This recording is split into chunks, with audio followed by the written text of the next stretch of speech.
Welcome to the Nomad Futurist Podcast, where ideas shape the future and visionaries redefine what's possible. Join us as we dive deep into the evolution of technology, society, and human potential, spotlighting the voices driving change and reimagining our world. Connect with us and join us at media.nomadfuturist.org. The future is a story we write together. Let's kick it off. Here are your hosts, Phil and Nabeel. Hello. Welcome to Nomad Futurist. This is Nabeel Mahmood. I'm one of the co-founders of the Nomad Futurist Foundation initiative. Today, I've got the opportunity of bringing in Umaima Haider, who is one of our ambassadors in the United Kingdom. She works as a professor at the University of East London. Umaima, please go ahead and introduce yourself to our audience. Thank you so much, Nabeel, for giving me this opportunity. And being a Nomad Future ambassador, I would like to share a little bit about my background, how I came into the data center industry. Basically, if I try to rephrase how I fell into the data center industry, it's about around over a decade when I came to this industry. Just after, basically, I did my typical academic qualifications like bachelor's in computer engineering, master's in computer security, followed by the PhD in the software engineering. Then my postdoc was a little bit more about the data center sustainability, which was a project I was working on, was funded by the European Commission. So I fell into the data center industry. Before that, I wasn't, to be honest, much clear about how this industry works in a physical way. And then I worked a couple of years as a researcher in the University of East London only, followed by a couple of years I spent in the industry as well, doing some IT advisory or consultancy projects in a couple of industries. And then I moved back to as a full-time academic 3 years ago, where I lead MSc Cloud Computing course as well. Also, I lead the module as well, which comprises of over 700 students at the moment. So this is the idea to give the industry as well that we do have lots of talent that is coming up. Now it's industry, how they can come up and pick this talents. So this is what me in a nutshell. And then obviously, I think so 1.5 years ago something, Nabeel's and Nomad Futurists approached me regarding the ambassador role and the aims and objectives of their, particularly about the demystifying the digital infrastructure industry for the young talent. So that really fascinated me to take this role up as an ambassador, and I'm loving it, just to promoting what we are doing, because it also complements with the University of East London vision as well, to engage the wider community and to bring the talents and to transfer the knowledge from the academia side to the industry, particularly in this industry where we are lacking a lot. This is in the nutshell how we came across this and in this industry. Yeah, that's absolutely amazing. I'm so glad that you've joined the initiative, and we just got an amazing background, right? I remember you telling me that you grew up in Pakistan, and this wasn't really even on the forefront as a career, and you fell in it purely by an accident. That's actually a very amazing journey and where you ended up today. And you've been a very strong force in driving the narrative to the larger audience, with you engaging us at University of East London, inviting us to do the guest lecture and speaking to the students. It's just amazing to see how receptive they are to being a part of this sector, considering the fact that we've got a major human capital deficit that needs to be addressed. I think the last number that I saw was 1.5 million jobs globally by 2030 that need to be filled within the data infrastructure space. What I really wanted to do here today was to capture one of the great moments that we had a few months ago when I visited England a few months ago. And you arranged for a school visit at Kingsford. So could you share with our audience, like, how you went about it and the entire experience at a broad level? Basically, it was something we normally celebrate every year, or maybe sometimes in the British Science Week. So it was coincidentally that week that we did this engagement with the Kingsford Community School. That is basically a secondary school nearby my workplace. That is the University of East London.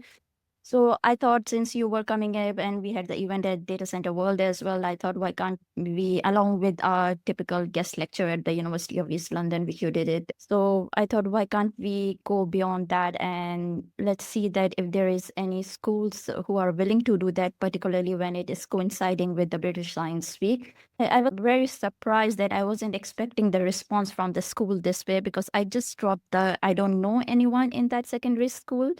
So I simply dropped the cold email to them that this is the kind of the lecture on the environmental impact of digital infrastructure and how the internet works particularly. And this is where we would love to come and give you the guest lecture on this topic as part of the UEL and the Nomad Futurist mission.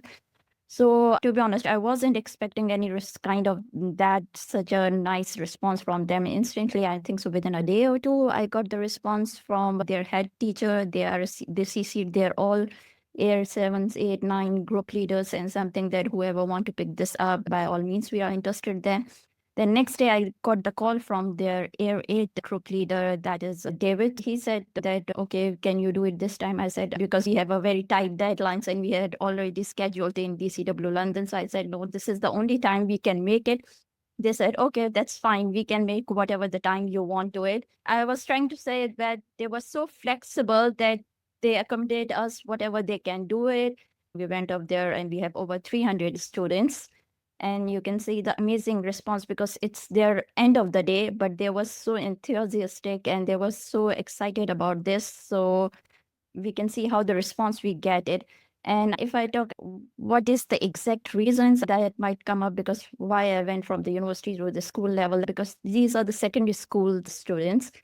We targeted only the Air 8 students, that is 300 students. I wasn't expecting, to be honest, when I dropped the email, I said maybe they allow us to come in one of the class in which we typically they have 30 to 40 students. But due to the British Science Week, they were so excited about our opportunity. So they gathered all the students in their assembly hall, and which is comprises of 300 students.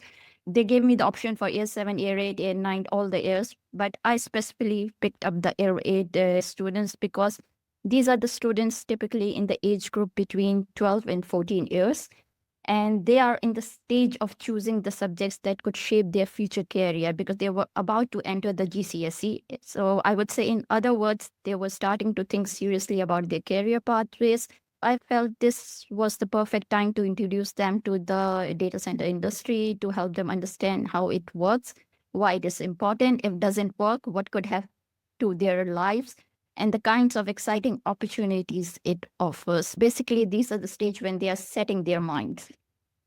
Yeah, no, that was actually an amazing experience. Over 300 students, like you said, and extremely well disciplined and very, very curious. They asked a lot of questions. They all engaged at every level. That was great to see. Did anything surprise you about their knowledge and curiosity of the data infrastructure space? Yes, I'll take one step back. If you remember, Nabil, they were asking lots of questions, right? So firstly, they asked you and me as well, what is your favorite subject is, and what subject have you taken in your GCSE or A levels? I think so we suggested them at least to take the mathematics. It's a diversity of field. You don't need to be computer engineer. You don't have to be mechanical, civil or something, because this field has lots of opportunities in this.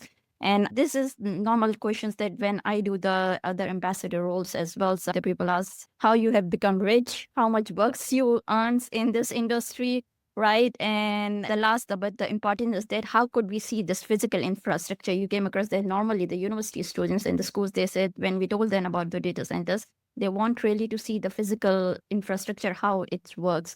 And some of the students were the mind of the entrepreneur mind. Some want to make a Coca-Cola company. But again, to run those companies, to have built up the digital infrastructure, they need to think about these kind of things.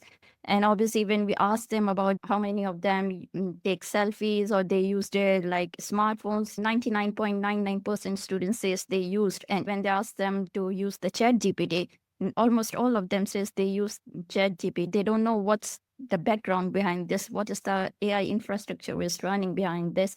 So there were lots of questions, and obviously we can't tailor all the questions at that time, but it was fascinating. Particularly, I would say that I was really happy to see that majority of the girls asked the questions and they shows the interest about this because we are lacking. It's it's a typical concept. We think about that this industry is a male-dominated industry. So it's good for us as well. We were on the stage and to show them it's not only the male, but the female can reach to a certain level in this industry. So that's what fascinates me as well. The girls, how they are taking up the career, thinking, as we said when we were talking at the session, this is a 300 students.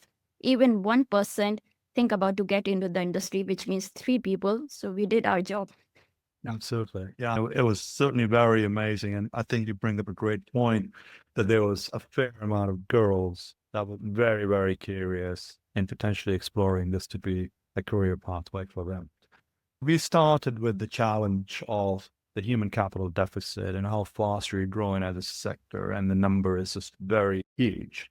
From your perspective and being in the educational sector, what do you think is the right ask for the data center industry to get involved and support the future engagements and the initiatives like what we just accomplished? If we talk about the sustainability, we say that sustainability, it's not about the energy efficiency or making your IT equipment efficient, or you can make the cooling efficiency. It's a holistically that we need to think about the sustainability. It's a holistic kind of responsibility model, not for the data center industry as well, for the academic as well. I give you one example. When I talked to one of the teachers after the sessions in this engagement, they says that we hesitate to contact the industry, or we hesitate to contact the university lecturers because we don't know they will come back to us or they will give any response, or they are so busy. The lack of awareness from their side as well. And obviously from the industry, we need to ask by this platformers and whoever data center operators. We have lots of students at the school level and the university as well. They really want to see the physical infrastructure. It's previously what we used to say that the cloud resides in the data centers. Now we are one step ahead. AI infrastructure is also in the data centers. So that's the industry need to come up in terms of giving us the opportunity that they could to open their doors in terms of arranging the tours as well. I do understand there are some of security kind of concerns. I have 700 students in my modules, and the engagement we have done, it was 300 students just for 1 year group. So we can do some chunks of that to give them the understanding who are really interested in this. That's what I do at the University of East London. I only handpick the students, those who really want to understand about the digital infrastructure. But the other way around is that they come to the schools, they come to the universities, do some kind of hands-on workshops, simulations kind of things, and this make them aware about what the industry is and what kind of jobs they offer. This is the industry which can assure you that there is a job security because of the boom of AI. Also, you have the transferable skills opportunities from within the organization, moving from one role to another role. So it's a holistic responsibility model for the academia and for the individual as well, and to the recruiters to engage in these kind of activities to make awareness the students of every age of this. It's not only the secondary. Particularly, I focus on the universities as well, because once they graduate, these are the ready product for the industry to get into and hit the ground more easily as compared to the secondary schools, which are developing their careers. So if I try to conclude, I would say that if you want to work in the tech or infrastructure or the sustainability or in this industry, I encourage all the stakeholders, particularly the data center industries, to connect with the local school or youth group. It doesn't take you much time. It's the way we did a 1 hour session, but it can plant the seed. So we need to make sure that next generation knows what out there and see a place for themselves in this industry. I'm open any data via your platform, any data center operators, please by all means get in touch with us if you're based in London in the UK to do any kind of collaboration that you wish like to do. You have been an amazing ambassador in spreading the word. I believe a part of the reason why I actually really wanted you to get on the platform here and share the story is because it speaks volumes. If you don't ask, you will not get. And we are constantly complaining about the lack of talent, the silver tsunami that we are facing with the mass exodus of people retiring very soon, the human capital deficit that we're getting ready for. And Nomad Futurist Foundation is that connected platform and that connected tissue to bring these initiatives together, and which you've been able to accomplish here with University of East London and Kingsford and exposing the sector to over 1,000 plus students, just a matter of days, speaks volumes. So our ask over here is people get involved, give 1% of your time to this initiative, make that phone call, send that email, write about what we do, and be a part of the change. And to the data center sector and other verticals, the sub-verticals that are parallel to what we do, let's unify, and invite people into our space. Let's show them what we are doing, why we're doing it, and what the future is. And at Nomad Futurist, we are developing career pathways as well to give a little bit more of a better guidance as to what the future holds with one's career as they come into the space. So thank you very much for joining Umaima and sharing the story with our audience and for other ambassadors and advocates and our partners to cooperate and address the challenge that we've got in front of us. Thank you so much, Nabeel. I just conclude with the sentence, let's make this industry a career of choice rather than a career of chance. Brilliant. Yeah, look at it, right? We've all fallen into this sector purely by an accident. So brilliant. Thank you so much. Thank you for joining us on the Nomad Futurist Podcast. Remember, technology, markets, and challenges will continue to evolve, but those who adapt and prepare are the ones who will thrive. Embrace the change, stay curious, and let's build a future worth moving towards. The journey has just begun, and we're glad you're here with us. Visit us anytime at media.nomadfuturist.org to stay connected and be a part of the movement. Until next time, keep exploring.